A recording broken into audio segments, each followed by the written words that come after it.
بسم الله الرحمن الرحيم. اللهم صل على سيدنا ومولانا محمد صاحب التاج والمعراج والبراق والعلم، دافع البلاء والوباء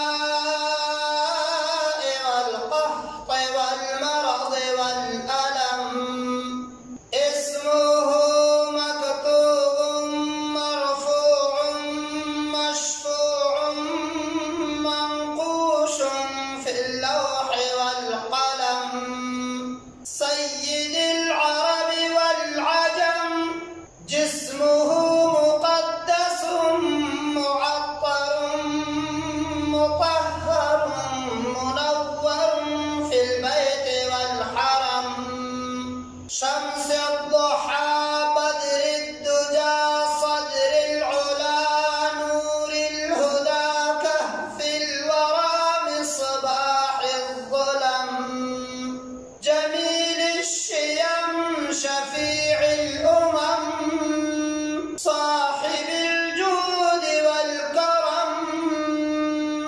والله عاصمه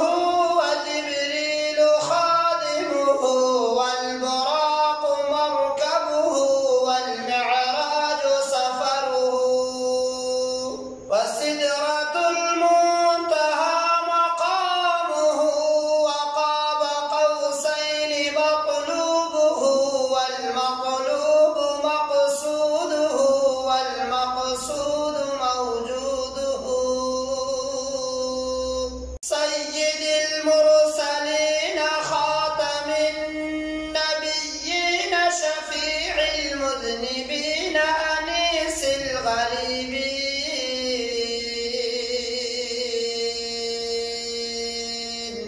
رحمة للعالمين راحة العاشقين مراد المشتاقين شمس العارفين سراج السالكين، مصباح المقربين محب الفقراء والغرباء والمساكين، سيد الثقلين نبي الحرمين إمام القبلتين وسيلتنا في الدارين،